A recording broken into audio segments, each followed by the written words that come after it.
یہ audio story سننے سے پہلے جان لیں کہ جرائم کی اس کہانی کی کچھ تفصیلات آپ کے لیے تکلیف کا باعث ہو سکتی ہیں۔ یہ جرم 35 سال پہلے ہوا تھا۔ 25 سال تک مقدمے کی سماعت ہوئی۔ آخری فیصلہ گزشتہ برس سنایا گیا۔ یہ دل دہلا دینے والا جرم انڈیا کی ریاست مہاراشٹر میں پیش آیا۔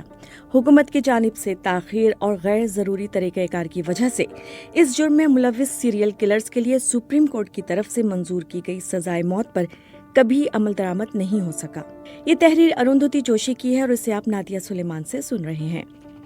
یہ 3 خواتین پر مبنی ایک ایسی خوفناک کہانی ہے جو مہاراشٹر میں سب سے شفاق سیریل کلر بن گئی۔ وہ بچوں کو اغوا کرتی تھیں اور چوری کرنے کے لیے بچوں کو ڈھال کے طور پر استعمال کرتی تھیں۔ ان 3 خواتین پر 42 بچوں کے اغوا اور پھر ان میں سے زیادہ تر کو قتل کر دینے کا الزام تھا۔ یہ اغوا اور قتل کا سلسلہ 6 برس تک جاری رہا۔ اس سنگین جرم کی جڑ تک پہنچنے میں تفتیشکاروں کو کئی برس لگ گئے۔ بالآخر عدالت میں یہ ثابت ہو گیا کہ 13 بچوں کو اغوا کیا گیا اور ان میں سے کم از کم 6 کو بے دردی سے قتل کر دیا گیا۔ یہ مہاراشٹر کی تاریخ کا سب سے طویل عدالتی مقدمہ ہے۔ ان تینوں کے خلاف فیصلہ گزشتہ سال سپریم کورٹ میں پڑھ کر سنایا گیا۔ ان قتل ہونے والے بچوں کے بارے میں معلومات بہت دیر سے منظر عام پر آئیں۔ اس کے بعد یہ مقدمہ کافی دیر تک چلتا رہا۔ حتمی فیصلے کے بعد مجرموں کی پھانسی میں بھی تاخیر ہوئی، جس کے بعد سپریم کورٹ کو سزائے موت کو منسوخ کرنا پڑا کیونکہ صدر نے رحم کی درخواست مسترد کرنے میں 5 سال تک تاخیر کی۔ یہ سب قصہ کچھ بچوں کی گمشدگی سے شروع ہوا۔ سن 1990 اور سن 1996 کے درمیان لاپتہ کیے گئے ان بچوں کا تعلق مغربی مہاراشٹر، پونے، ناسک اور ممبئی کے قریب کولہاپور جیسے شہروں سے تھا۔ اس عرصے کے دوران یہ بات منظر عام پر آئی کہ 42 بچوں کے اغوا کی ذمہ دار صرف 3 خواتین تھیں: انجنا بائی، ان کی بیٹی سیما اور انہی کی دوسری شادی شدہ بیٹی رینوکا شندے۔ انہوں نے 90 کی دہائی کے اوائل میں پونے کے گنج نگر کی شہری کچی آبادی میں ایک چھوٹا سا مکان کرائے پر لیا۔ انہوں نے مزدوری کے علاوہ مقامی سطح پر چوری چکاری کو اپنا ذریعہ روزگار بنا لیا۔ اس وقت رینوکا کے شوہر کرن شندے پونے میں درزی کا کام کرتے تھے۔ سیما، رینوکا اور ان کی ماں انجنا بائی بھیڑ والی جگہوں، بازاروں اور میلوں میں خواتین کے پرس، زیورات اور مردوں کے بٹوے چوری کرتی تھیں۔ سن 1990 میں ایک بار رینوکا نے ایک بھیڑ والی جگہ پر ایک خاتون کا پرس چھین لیا، لیکن وہاں کے لوگوں نے انہیں رنگے ہاتھوں پکڑ لیا۔ اس وقت ان کا 2 برس کا بیٹا ان کے ساتھ تھا۔ جب لوگوں نے انہیں پکڑ لیا تو رینوکا اپنے بچے کو کچھ دور لے گئیں۔ انہوں نے کہا کہ میں نے کبھی چوری نہیں کی، یہ میرا بچہ ہے، میں کیسے چوری کر سکتی ہوں؟ انہوں نے رو دھو کر خود کو بھیڑ سے بچا لیا۔ انہوں نے یہ کہانی اپنی ماں اور بہن کو سنائی۔ یہ سن کر وہ تینوں خوش ہوئیں کہ انہوں نے چوری کرنے کا ایک نیا اور قدرے محفوظ طریقہ ڈھونڈ نکال لیا۔ اس کے بعد انہوں نے بہت سے بچوں کو اغوا کرنا شروع کیا، جس میں اسٹریٹ چلڈرن، بھکاریوں کے بچے اور دیگر بے سہارا بچے شامل تھے۔ ان تینوں نے پھر ان بچوں کو مختلف شہروں میں استعمال کرنا شروع کر دیا۔ مندروں کے تہواروں اور ایسی جگہوں پر جہاں لوگ بڑی تعداد میں جمع ہوتے ہیں، وہ بچوں کو چوری کے لیے استعمال کرتی تھی۔ بچے والی عورت پر کوئی یہ شک نہیں کرتا کہ وہ چور ہو سکتی ہے۔ اس کا فائدہ اٹھاتے ہوئے انجنا بائی اور ان کی 2 بیٹیوں نے چوری کو اپنا کاروبار بنا لیا۔ بعد میں تفتیش سے پتہ چلا کہ وہ پونے، ممبئی، ناسک اور کولہاپور جیسے کئی شہروں میں اس طرح کی چوری میں ملوث تھیں۔ ایک بار انجنا بائی اپنی بیٹیوں کے ساتھ چوری کرنے گئی، پھر وہ ایک آدمی کے 1.5 برس کے بچے کو بھی ساتھ لے آئیں۔ بعد میں جب وہ اس بچے کے ساتھ چوری کرنے گئیں تو عوام نے سیما کو زیورات چوری کرتے ہوئے پکڑ لیا۔ بھیڑ میں موجود خواتین نے سیما کو پیٹنا شروع کر دیا۔ انجنا بائی جو ایک بچے کو اپنی باہوں میں پکڑے ہوئی تھیں، انہوں نے بھیڑ کی توجہ ہٹانے کے لیے بچے کو دور زمین پر پھینک دیا۔ تکلیف سے بچہ زور زور سے رونے لگا۔ اس کے بعد سیما نے روتے ہوئے بھیڑ کے سامنے قسم کھائی کہ انہوں نے کوئی چوری نہیں کی۔ اس کے بعد انہوں نے وہاں مجمع سے معافی مانگنے کی التجا کی، جس پر ہجوم نے انہیں پولیس کے حوالے کرنے کی کوشش کی، لیکن پھر لوگوں نے انہیں وہاں سے چلے جانے کی اجازت دے دی۔ بعد میں یہ تینوں خواتین گاؤں چھوڑنے کے لیے بس اسٹاپ پر پہنچی، لیکن بچہ درد سے رو رہا تھا۔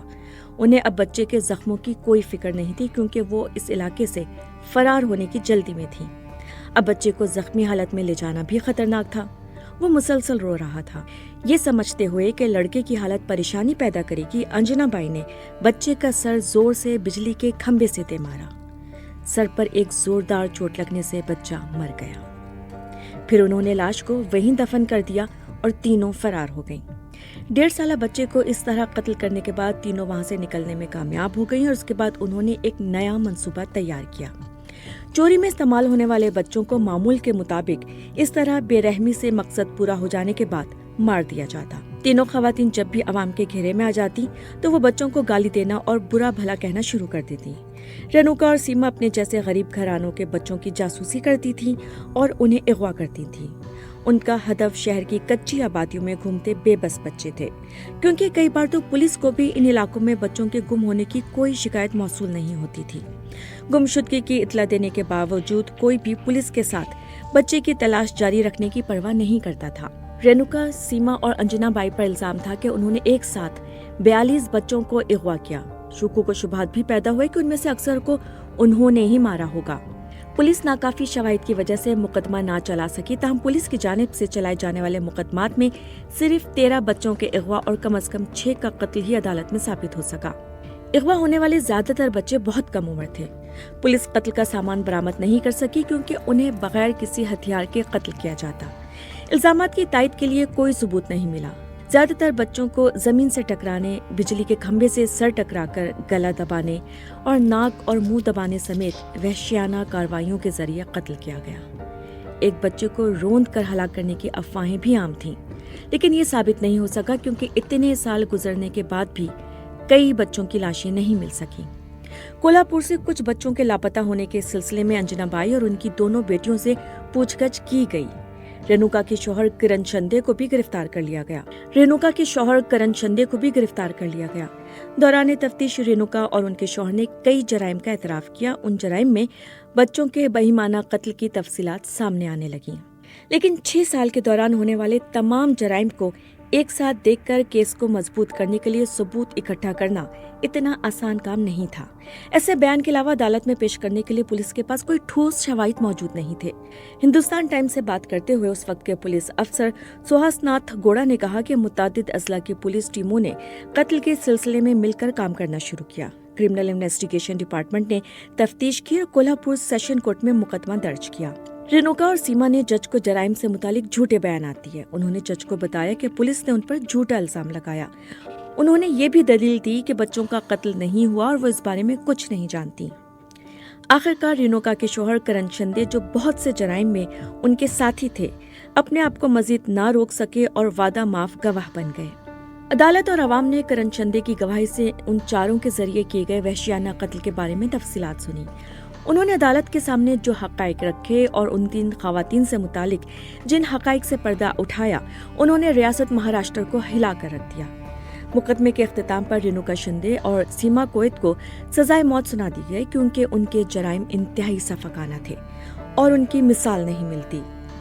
ये केस पहली बार सन 1996 में सामने आया था। उसके बाद दोनों बहनों अंजना बाई और किरण चंदे को गिरफ्तार कर लिया गया, लेकिन अदालत में केस की समाअत होने से पहले ही अंजना बाई की पुलिस हिरासत में मौत हो गई, जिसकी वजह से रेणुका और सीमा के खिलाफ मुकदमा दर्ज करके तफ्तीश जारी रखी गई। किरण चंदे को वादा माफ गवाह बनने की वजह से रिहाई मिल गई। मुकदमे में वकला का कहना है कि अगरचे पुलिस ने एनी शाहिदीन और दीगर शवाहिद की कमी की वजह से मुल्जिमान को पकड़ तो लिया, लेकिन मुकदमे की समाअत के दौरान पुलिस को काफी मेहनत करनी पड़ी। इस मामले में मातहत अदालत में 156 गवाहों पर जिरह की गई।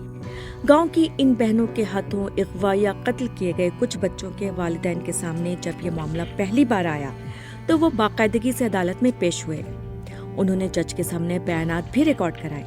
वकील मानक मलिक ने हिंदुस्तान टाइम्स से बात करते हुए कहा कि चूंकि ये केस बहुत पेचीदा और ताखिर का शिकार हो गया था, वो मुकदमे की समाअत के लिए फिर आगे नहीं आए। एडवोकेट मानिक मलिक ने मातहत अदालत में इन बहनों की तरफ से दलाइल पेश किए। इन सीरियल किलर बहनों का शिकार होने वाले ज्यादातर बच्चों का ताल्लुक इंतहाई गरीब घरानों से था, इसलिए उनकी तरफ से ना तो कोई मुकदमा करने वाला था और ना ही उन बच्चों के वालिदैन के पास इतने पैसे थे कि वो अपने बच्चों के कत्लों को अंजाम तक पहुंचा सकते।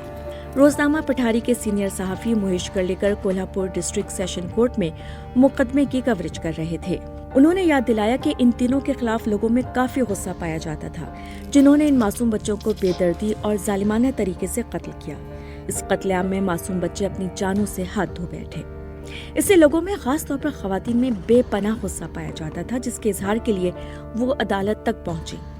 महेश कर्लेकर ने बीबीसी मराठी से बात करते हुए कहा कि ये 3 खवातीन जिन्होंने घिनौना कत्ल किया था, उनको पुलिस ने बरवक्त गिरफ्तार कर लिया था। हमें ये नोट करना चाहिए कि इन तमाम खवातीन का कत्ल होने वाले बच्चों से कोई ताल्लुक नहीं था। सहाफी उदय कुलकर्णी ने कहा कि जब ये केस चल रहा था तो इन मुजरिमों के चेहरों पर कोई पशेमानी नहीं थी जो ट्रायल के लिए अदालत आए थे। 28 जून 2001 को कोल्हापुर की सेशन कोर्ट ने रेणुका और सीमा को 13 नाबालिगों को अगवा करने और उनमें से कम 6 को कत्ल करने के जुर्म में मौत की सजा सुनाई। अगले 5 बरस के दौरान मुंबई हाई कोर्ट ने सजाए मौत को बरकरार रखा, लेकिन फैसले में कहा गया कि 6 के बजाय सिर्फ 5 बच्चों को कत्ल करने का इल्जाम साबित हुआ। सुप्रीम कोर्ट ने सन 2006 में हाई कोर्ट के सजाए मौत के फैसले को बरकरार रखा।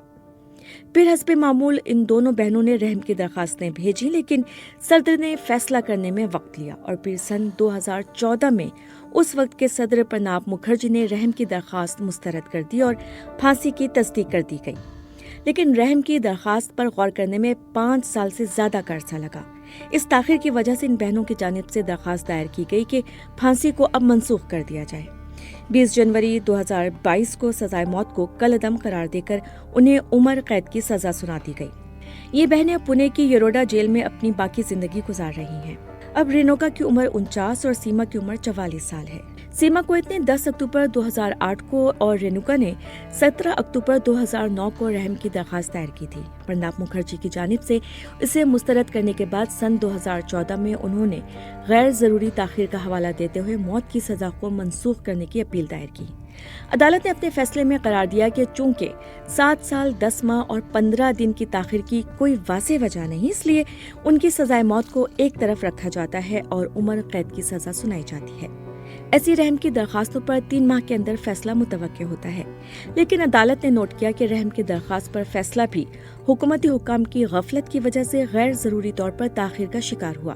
रियासती और मरकजी हुकूमत के अफसरान ने एक दूसरे पर इल्जाम तराशी की, लेकिन मरकजी हुकूमत की जानिब से पेश किए गए हल्फनामे में मुंबई के सरकारी दफ्तर में आग लगने के वाक़े का जिक्र भी शामिल है।